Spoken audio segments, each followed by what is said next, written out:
Ah, look who's still standing, still breathing, still here with that same quiet fire behind your eyes that nobody gave you credit for, that nobody saw coming, and that absolutely nobody could extinguish, no matter how long they tried.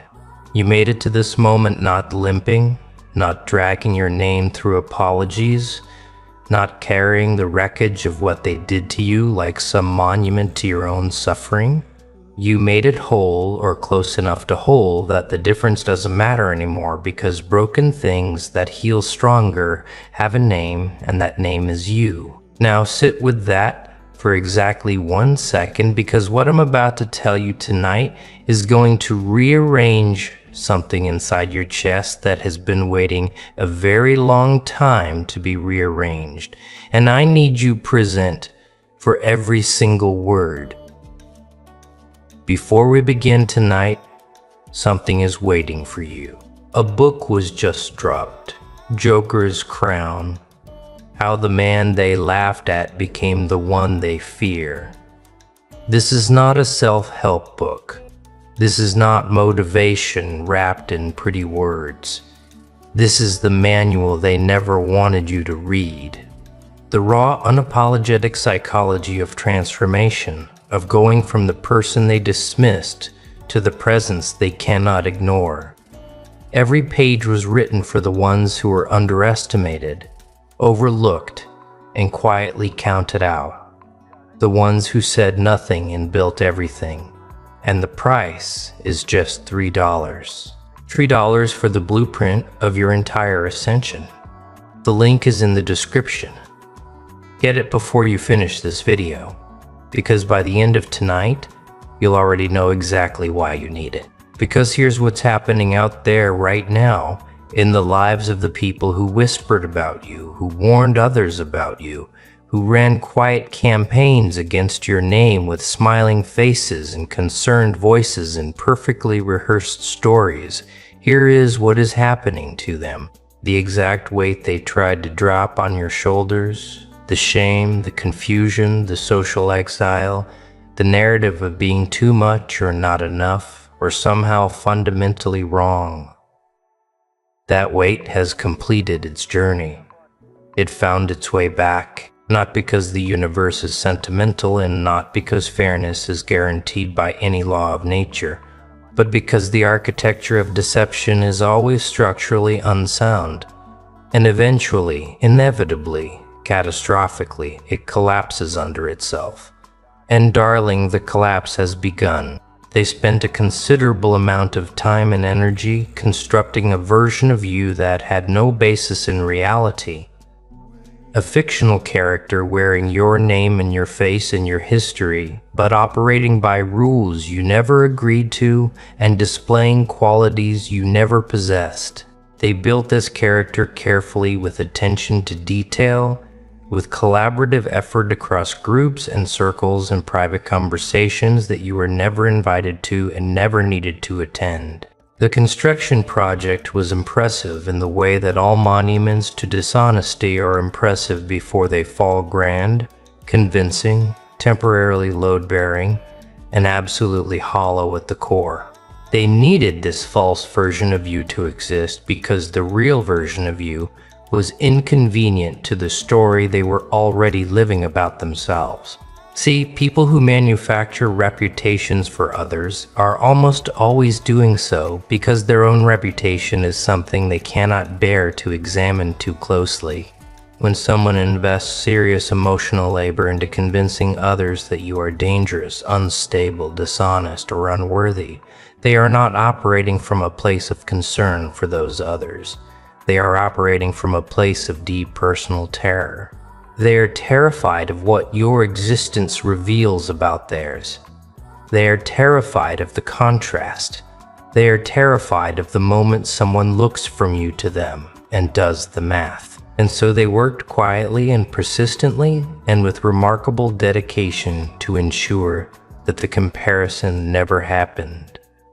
That people would see you through their lens first, carrying their narrative first, arriving pre-condemned so that no independent assessment was ever formed. That was the plan. It was sophisticated and it had a fatal flaw. The fatal flaw was you specifically. It was the fact that you refused to perform the role that cast you in. You didn't collapse publicly. You didn't spiral in ways that confirmed their warnings. You didn't validate the script by playing the villain they invented. You simply continued awkwardly sometimes, painfully often, but continuously and authentically being yourself, the actual self. The inconvenient documented reality of a person who was none of the things they said. Every day you existed without breaking was a day their construction lost another brick. Every quiet morning you survived without their approval was a morning their architecture developed another crack. And cracks in dishonest structures don't heal, they spread. There's a specific kind of silence that people with power instincts find absolutely unbearable, and you deployed it perfectly whether you knew it or not. The silence of someone who has chosen not to retaliate, the silence of someone who has decided that their energy belongs to their own future and not to the management of someone else's opinion. The silence of someone who is building something in the dark, something no one can see yet, something that does not require their validation or their awareness or their participation to grow. You went quiet, and to people who expected noise, who needed noise, who had positioned themselves as the reasonable responders to your supposed chaos, that silence was profoundly destabilizing. They refreshed, they checked, they sent intermediaries with casual questions designed to surface information about your state. They created situations designed to provoke a reaction they could point to. They waited for the moment you would crack and hand them the justification they've been holding space for, and you gave them nothing. Not because you were unaffected, because you absolutely were affected, in ways that cost you sleep and comfort and peace and certainty, but because somewhere in the processing of what had been done to you, you made a decision so private, it barely felt like a decision at all. You decided that the only thing worse than what they had done was letting them see it work. And that decision, that single quiet interior commitment, is the reason we're having this conversation tonight. Because that decision changed the entire architecture of the outcome. They read your silence as weakness at first. They told each other you had nothing to say because you knew you were caught. You knew you were guilty. You knew the story they were telling was true. They celebrated your quiet like a concession. They moved confidently into spaces you had vacated, read your borders, consolidated influence, and began operating as though the matter was settled and you were simply the aftermath of their good judgment, and that premature confidence was the second fatal flaw, because what they were actually watching was not your surrender. What they were watching was you getting very, very clear. Getting clear does not look impressive from the outside. It looks like someone sitting quietly while their reputation takes damage. It looks like someone not showing up to arguments they were mentioned in. It looks like someone doing the same small disciplined things day after day while everyone around them expects a dramatic response. Getting clear looks to the untrained observer like giving up. But here's what is actually happening in the interior of a person who is getting clear. They are stripping away every single thing that is not essential. Every performance, every social obligation undertaken from fear rather than genuine connection. Every hour spent managing the perception of people who are never going to be won over regardless. Every drop of energy that was going toward the outside world starts redirecting inward. And when that happens, when that full volume of effort stops bleeding out and starts concentrating, the results are not gradual. They are sudden, they are visible, and they are impossible to misattribute. You became sharper, not angrier sharper. The distinction matters enormously. Anger is loud and diffuse and exhausting and ultimately self-consuming. Sharpness is quiet and precise and accumulating. You started seeing things you had been too distracted to notice before. Patterns in how certain people operated, gaps in situations that had seemed sealed, possibilities that had been invisible.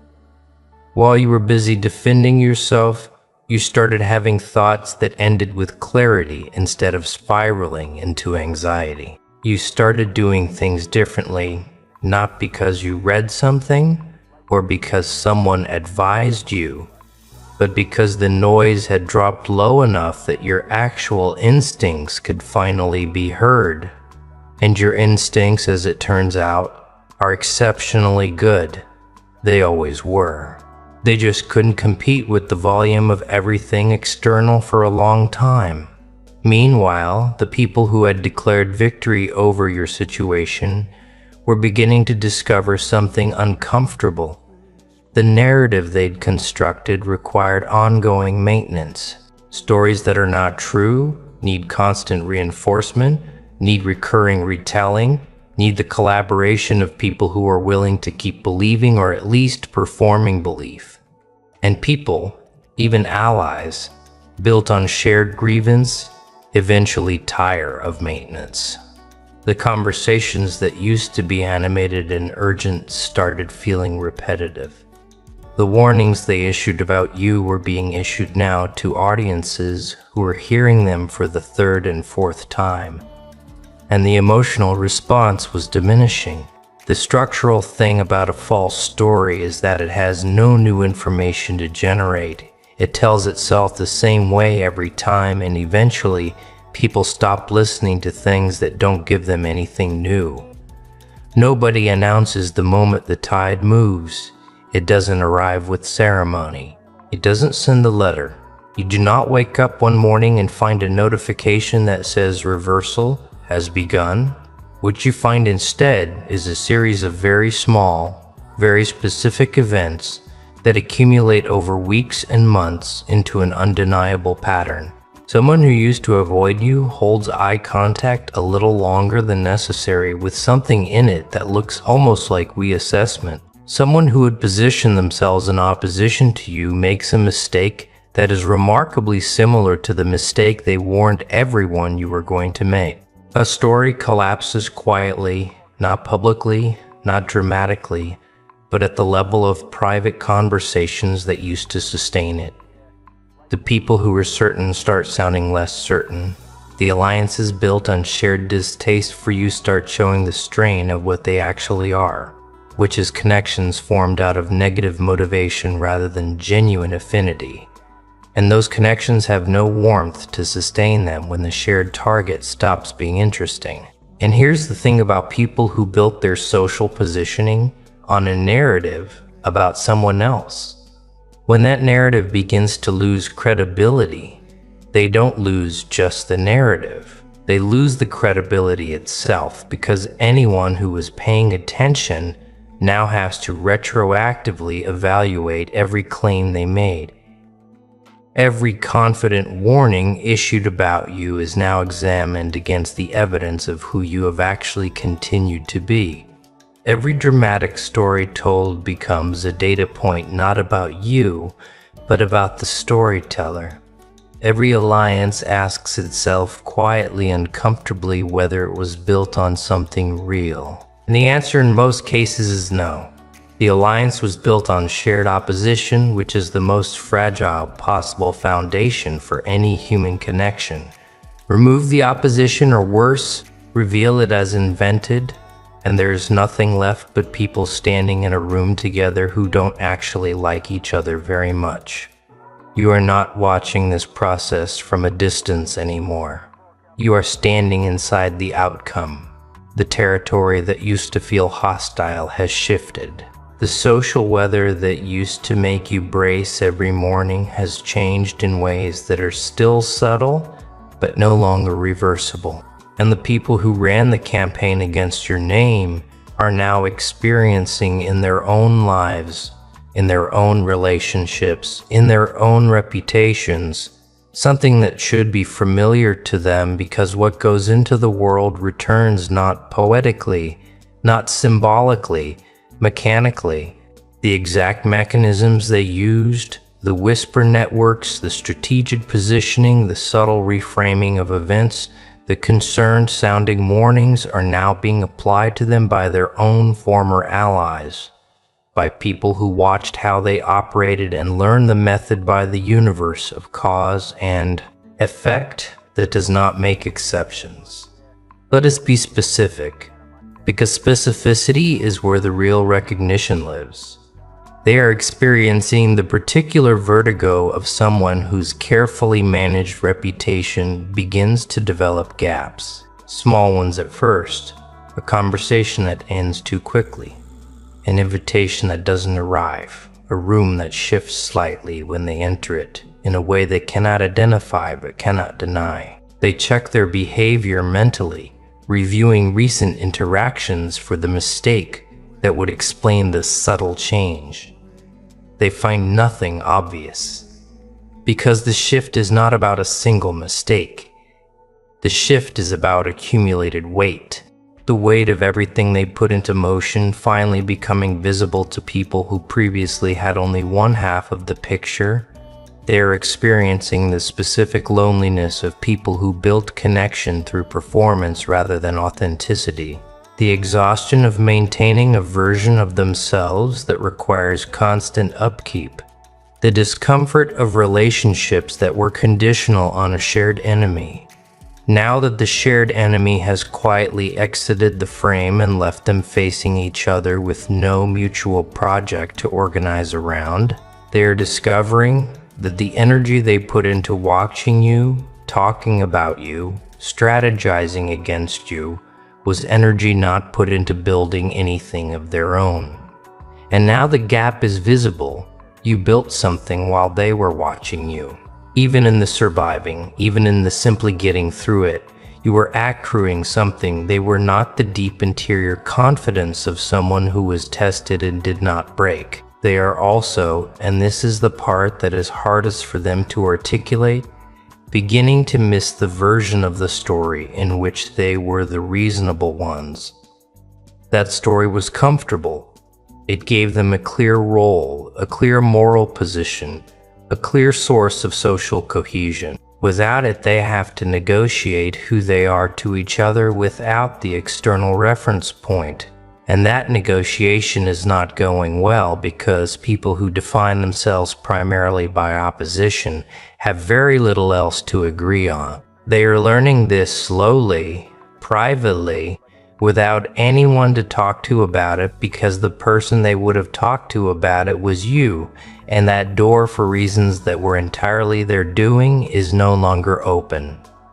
Forget every oversimplified version of this concept you've absorbed from casual use. What is actually happening is not magical and not mystical and not the result of any external force administering justice on your behalf. What is happening is the natural, predictable, mechanical consequence of how human systems actually work. People who lie must maintain lies, and maintaining lies is expensive. It costs cognitive resources, relational energy, and constant vigilance. People who build influence through false narrative must keep supplying the narrative, and supply requires material, and eventually material runs out or contradicts itself. People who establish their positioning by making others look small eventually encounter the limits of that strategy, which is that it produces no genuine admiration and no real loyalty, only conditional tolerance from people who are privately wondering when the method will be applied to them, and will be applied to them. That is the mechanical part. The people who learn from watching how you were treated, what can be done to a person, are not loyal to the ones who taught them. They are equipped. They are now in possession of a method, and methods seek application. The whisper campaigner eventually meets someone willing to whisper about them. The reputation architect eventually stands in a room where their own reputation is being quietly redesigned by people they trusted. The person who issued warnings about your character eventually finds their own character being warned about in similar language through similar channels to similar effect. This is not poetic. This is operational. This is just how the mechanics of social manipulation work when they run their natural course. What you did, whether strategically or simply from exhaustion, was remove yourself from the cycle early enough to not be consumed by it. You stopped trying to counter the narrative with a competing narrative. You stopped trying to win the social contest by the rules of the social contest, which were rigged from the start. You stepped sideways, and stepping sideways from a rigged game is not losing. It is the only rational move that exists. And while you were sideways, the game continued without you, and the people who remained inside it continued playing. And the consequences of the game continued playing, and the consequences of the game continued accumulating, and those consequences are now due. Here's what nobody can argue with. Not them, not their allies, not the people who believe the version of you that was manufactured without your consent. Nobody can argue with time plus consistency. Nobody can successfully maintain that you are the thing they said you were when the documented reality of who you have continued to be makes no sense in combination with that claim. Every day that passes without you performing the collapse they predicted is another day. The prediction loses credibility. Every quiet act of integrity that accumulates in your actual record is another data point that does not fit their narrative. Every relationship you have built on genuine terms, everything you have created from honest effort, every difficulty you have navigated without resorting to the methods they used on you, all of it constitutes an argument made in the most powerful possible register, which is reality. And reality eventually reaches everyone. It reaches the people who are on the fence. It reaches the people who heard the story second or third hand and filed it under probably true enough. It reaches the people who participated without fully examining what they were participating in. It doesn't always arrive with an apology. It doesn't always produce a dramatic public rehearsal. Sometimes it arrives as a quiet shift in how someone speaks about you when they think you're not listening. Sometimes it arrives as the absence of something, the absence of a rumor that used to be circulating, the absence of a warning that used to precede your name in certain rooms, the absence of the particular energy that a contested reputation produces. You notice the absence. You don't always get the explanation, but the absence itself is the evidence, and the evidence is enough. They cannot argue with what you have become in the time they spent watching you not become what they predicted. That is the final answer to everything they built. Not a statement, not a confrontation, not a revelation of what they did and why, just the ongoing, undeniable, documented fact of who you actually are, accumulated across enough time that it overwhelms any competing story. They tried to write the narrative. You live the evidence, and evidence always outlasts narrative, always without exception. No matter how sophisticated the narrative was, no matter how many people believed it, no matter how long it ran, you are allowed to feel the satisfaction of this. Let me say that clearly, because there is sometimes a well-intentioned pressure on people who have survived this kind of thing to perform a gracious indifference, to say it doesn't matter, to say they hold no feelings about what was done to them, to pretend that watching the consequences land is something they observe from a position of pure neutrality. That performance is not required. What was done to you was real. The damage was real. The nights of questioning everything about yourself were real. The relationships that were damaged or destroyed by a story you didn't write were real. The doors that were closed before you could reach them because someone got there first with a warning were real. You were allowed to acknowledge that those things happened and that watching the reversal is something that produces a feeling and that the feeling is justified. What you are not allowed to do is let the feeling become a project. That is the only restriction. You are not allowed to invest your present energy in the management of their consequences, the documentation of their suffering, or the amplification of their fall. Not because they deserve protection from observation, they don't particularly, but because your energy spent on their falling is energy not spent on your rising. And your rising at this point is the only thing that matters. The reversal is happening without your participation. The mechanics are already in motion. The only thing your active involvement could accomplish is making it seem like you still need them to fall in order to feel that you have won.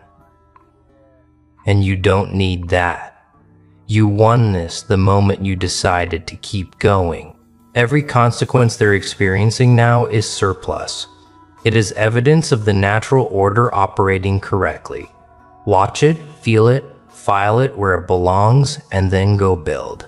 Because what none of them counted on, not in any version of the calculation they ran, was that you would not just survive this, but arrive on the other side of it, with a quality of clarity and focus in sheer interior steel that only comes from having been through exactly what you went through. They put you in the forge. That was the mistake. They thought the forge would consume you. It didn't. You are sitting here right now listening to this, which means you came through. And what comes through a forge is not what went in. What comes through is harder, cleaner, more defined, and permanently, irreversibly changed in a direction that cannot follow you. 2.